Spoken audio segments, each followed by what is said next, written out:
Once you turn 70, something shifts, not just in your body, but in your world.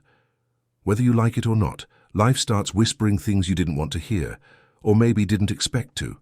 You notice people speak a little louder around you, even when you didn't ask them to. Your children start calling more often, but somehow they sound a little more like caretakers than kids. The truth is, reaching 70 is not the end of the road. It's the beginning of a deeper, more meaningful chapter.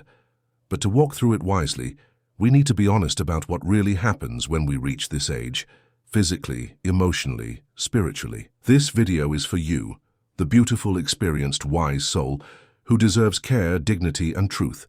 Let's walk through this together. Number 1. Your circle grows smaller, but your depth grows bigger. There's a quiet reality that sneaks in once you cross 70. You start losing people. Old friends move away, or worse, they don't wake up one day. Family members get busy. Phone calls grow shorter. Invitations fewer. It's not that people don't love you, but the world moves faster than it used to, and suddenly you feel like you're sitting on the porch while everyone else is racing down the street. This shrinking social circle can feel crushing. You might go days without a visitor. You may find yourself watching the clock, waiting for it to be time for something, anything. You remember the chaos of raising children, the noise, the clutter, and now there's just silence. But here's something no one tells you. Your life isn't shrinking, it's deepening. You no longer chase the crowd. Now you choose carefully who gets your time, your energy, your stories. One meaningful conversation with a grandchild, one heartfelt memory shared with a friend over tea. It carries more weight than 100 shallow moments from youth. So yes, your circle might be smaller, but it's stronger now, more real. Cherish the ones who stay and don't be afraid to reach out. Sometimes all it takes is one phone call to remind someone you still want to be part of their life. You've been there for so many people. It's okay to let them be there for you now. Number 2. Your body slows down, but your wisdom speeds up. Your knees don't move the way they used to. Getting out of bed takes a few extra minutes. You notice little things, that slight ache in your hip, the extra pause before picking something off the floor. It's tempting to feel betrayed by your own body, to look in the mirror and not quite recognize the person staring back. You remember dancing in your 20s, lifting groceries without thought, walking for hours without needing to rest. And now? Now you move more slowly. But what if slow isn't a curse, but a gift? You see more. You feel more. You understand more. You've learned what really matters. Not how fast you get somewhere, but why you're going. You've learned to savor a warm cup of coffee in the morning sunlight, to notice the way your cat curls next to you, or how the breeze sounds through the trees. You're not in a race anymore. You're in the part of life where every moment counts, and you know it. Instead of fighting your body, try loving it for how far it has carried you. That back that hurts. It held your babies. It built a home. Those hands that tremble. They wrote letters, wiped tears, planted gardens, baked bread. So be gentle with yourself. Stretch, breathe, move how you can. Not to stay young, but to stay you. You are still here. That is more than enough. Number 3. You begin to question your worth, but you've never been more valuable. There's a quiet fear many seniors carry, but few speak aloud. Am I still needed? Do I still matter? When you were working, raising a family, managing a home, your days were full, your purpose was clear. Now the silence creeps in. The days stretch long, and you wonder, if I weren't here, would anything change? Let me tell you this. From the bottom of my heart, you matter more than ever. You carry decades of experience, of patience, of love. You are the living memory of your family, the keeper of stories, the guardian of wisdom, the voice that calms chaos. Your grandchild may not say it, but your presence grounds them. Your neighbor may not show it, but your smile makes their day less lonely. The world is hungry for the kind of peace you radiate, and the kind of strength you quietly carry. You don't need a job title or busy schedule to be valuable. Sometimes just being here and being you is the most important thing in someone's life. You are the roots of the tree, the reason it all grew. Never forget that. Number 4. You start facing loss, but also discover what truly lasts. It's one of the hardest truths about turning 70. You start saying goodbye, more often, to friends, to siblings, sometimes to your partner, and one day to parts of yourself you never thought you'd lose. Grief becomes a familiar face, not always loud, sometimes just quietly sitting in the room with you. You might find yourself talking to someone who's no longer here, whispering into the darkness at night, wishing just for a moment to go back, to hold their hand, to say that one more thing. And yet, amid all that loss, something miraculous happens. You discover what truly lasts, not possessions, not money, not even perfect health, but love, memories, kindness, faith. You remember the warmth of your mother's lap, the day your first child was born, the song your husband used to hum while shaving. Those things don't leave you. They live inside you. And in sharing them, through a story, a photo, a recipe passed down, you make sure they live on. Loss will always be part of life, but legacy is your gift to the world. You've already given so much and your story isn't over yet. Number 5. You become invisible in a world that moves too fast, but your presence is more powerful than ever. You walk into a store and no one looks twice.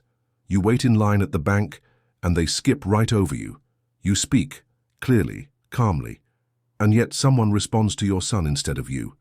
It's subtle, but it hurts. The world is loud, rushed, obsessed with speed, youth and selfies, and sometimes in the blur of it all, you begin to feel invisible, like your voice doesn't echo the way it used to, like your opinion is just a whisper in a room full of shouting. You may even find yourself second-guessing. Am I being dramatic? Maybe I'm just not needed here. But let me tell you something that the fast-moving world has forgotten. Presence is not about volume. It's about impact. And you, dear soul, are a lighthouse in the fog. You don't need to scream to be heard. You don't need to rush to matter. Your steady, calm presence is often the only thing keeping others grounded. Your grandchild might not say it, but they watch how you respond to conflict with grace. Your daughter may seem busy, but your advice from 20 years ago still guides her. The neighbor boy you smile at every morning, he carries that light with him all day. You are not invisible. The world may be distracted, but don't let that trick you into doubting your worth. In fact, your wisdom, patience, and stillness are more important because the world is noisy. Let your presence be a pause in someone's chaos, a soft place in a hard world. Because while youth captures attention, age earns respect, and no one, no matter how fast they're moving, can truly ignore the quiet power of a life well lived. Number 6, you revisit the past. More often, but you also learn to make peace with it. At 70, the past starts playing like an old movie reel. Memories sneak up on you while washing dishes, folding towels, or sitting on the porch at dusk. You remember your wedding day, the moment you held your first child, the time you stayed up crying after a terrible loss, and still managed to get up the next morning. But not all memories are kind. Some come back sharp with regret attached. Maybe you didn't say sorry when you should have. Maybe you worked too much, or loved someone who didn't deserve you. Maybe you carry guilt for things you couldn't control, a strained relationship, a missed opportunity, an angry word spoken in a moment of exhaustion. And now, with time behind you and less ahead, those thoughts weigh heavy. But here's the truth, one that no one teaches us, but every elder needs to know. The past is not a prison, it's a teacher. You are not the same person who made those choices. You are the version who survived them, who learned from them, who still shows up every day despite the scars. Forgiving yourself doesn't mean forgetting, it means understanding, and giving grace to the younger version of you who was doing their best with what they knew at the time. So when a painful memory visits, don't run, sit with it. Listen to what it's trying to tell you, then release it, like an old photograph gently placed back in the box. What matters now is not what you did, but what you do next. You still have today. You still have people who need your smile, your stories, your quiet strength. You are not the mistakes you made. You are the wisdom that came after. And if you share that wisdom with someone else, you make peace not just with your past, but with their future. Number 7, you worry about becoming a burden, but you are a blessing, not a weight. There's a fear many elders hold quietly in their chest, but rarely speak aloud. I don't want to be a burden. It starts subtly, when your children help you carry groceries, and you feel that small sting of guilt, when your daughter insists on coming with you to the doctor, and you wonder if she's silently tired of rearranging her day. You hear it in your head when you misplace your glasses for the third time this week, or when your hands struggle with buttons they used to glide over. It's in those small moments, the hesitation before asking for help, the forced smile when someone says, "Don't worry, I've got it." You nod politely, but deep inside a quiet voice whispers, "You're getting in the way." And so you start saying things like, "No, I'm fine. I can manage, you don't need to help." Even when you do need help, because deep down you don't want to take up space, you don't want to slow anyone down. You don't want your name to be associated with inconvenience. You want to be remembered for who you were, strong, independent, capable, not who you're afraid you're becoming. But let me say this to you clearly and lovingly. You are not a burden. You are a blessing. You've spent your life carrying others, wiping tears at 2 a.m., cooking meals when you were exhausted, staying quiet when others spoke over you, showing up when no one else did. You were the glue that held 1,000 small moments together. And now it's your turn to be carried, not because you are weak, but because you are loved.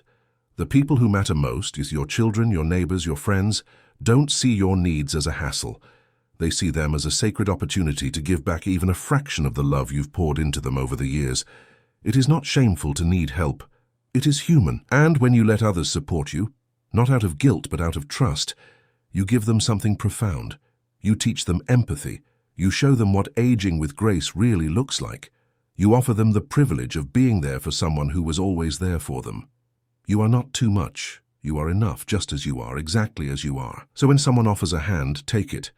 When someone says, "Let me get that for you," smile and say thank you, not out of defeat, but out of strength, because it takes great strength to allow yourself to be cared for. You've lifted the world for so many. Now, let someone hold you, not out of pity, but out of deep generational love. You are not a burden. You are a gift, a living, breathing reminder of what it means to love deeply and last long. Number 8, you begin thinking about the end, but also about what truly lives on. At some point, quietly and often unexpectedly, the thoughts begin to shift. You start thinking about the end. It doesn't happen all at once. Maybe it comes during a quiet morning, looking out the window at a world that feels faster than you remember. Maybe it comes at night when the house is still and your mind wanders back in time. You begin to ask gentle but heavy questions. How much time do I have left? What will people remember when I'm gone? Have I done enough? Said enough? Given enough? You may wonder what your funeral will be like. Who will attend? What stories they'll share? Will they talk about your laugh? Your Sunday pancakes? That one time you stayed up all night to calm someone's heartbreak? And then you pause, staring at the photo on the shelf, your younger self holding your child, and you ask the question that sits at the core of it all, San, will they remember me? But here's something not enough people say out loud. The end of your life is not the end of your influence. You've planted seeds every single day, in the way you hugged your children when they were afraid, in the way you forgave someone who never said sorry, in the way you laughed, even after losing someone you loved. Your legacy is not made of stone. It's made of touch, of words, of love. It lives in your granddaughter's cooking, the recipes she learned from you and now serves to her own family. It lives in your son's patience, the calm voice he uses with his children, because you once used that same tone with him. It lives in your friend's memory, how you showed up with soup when she lost her husband, how you sat in silence beside her, giving comfort without needing words. Even now you're still planting seeds. Every time you share a story, offer wisdom, or simply smile at someone who needs it. If you have fears, that's okay. If the thought of goodbye stirs your heart, that's human. But know this, your life has already made a mark, and what truly matters, the love you gave, the kindness you offered, the values you passed on, they will echo long after you are gone. So don't spend your days dreading the end. Spend them creating more to be remembered by, because the most lasting part of you is what you gave away in love. Number 9, you realize you're still here, and that's a powerful thing. Here you are, 70, maybe older, and you're still waking up, still breathing, still being. You've survived things that could have broken others, heartbreaks that shook your soul, losses that hollowed your chest, illnesses that tested your will to go on, and yet you kept going. You've laughed until your ribs hurt. You've cried in the quiet of your bedroom, then dried your tears and showed up the next day like nothing happened. You've held hands in hospital rooms, stood by caskets, smiled through pain, and still you kept moving forward. You've seen the world change more than once. You watched black and white TVs become color, letters become texts, quiet streets become noisy timelines. You adapted when the world demanded it, even when no one acknowledged your resilience. You raised children, mended clothes, paid bills with coins, carried worries that no one ever saw. You created a life out of almost nothing. And now you carry decades of wisdom in your heart. So what if your knees hurt when it rains? So what if your memory trips now and then? Your story is still unfolding. And what a powerful story it is. There's still a grandchild who needs your advice, a neighbor who finds peace in your smile, a friend who remembers how you never stopped believing in them. There's still you, beautiful, wise, and worthy, waking up every day with breath in your lungs and love in your heart. That is not just survival, that is power. You're not who you used to be. You're more reflective, more graceful, more whole. And the world, it still needs what only you can give. Closing message. You may not have chosen all the changes that come with turning 70, but you do get to choose what you do with them. Let this season of life be softer, not smaller. Let it be full of grace, not regret. Let it be your most honest, most loving, most you chapter yet. And when the world forgets to slow down and see you, remind it who you are. You are a survivor. You are a guide. You are a blessing. If this video reminded you of your worth, your strength, or someone you love who needs to hear this too, please like this video, share it with someone who matters, and subscribe to Faith Wisdom. We're here to walk with you, to speak gently, to honor your journey, and to remind you that growing older is still growing. And you, dear friend, you are still becoming more beautiful every single day.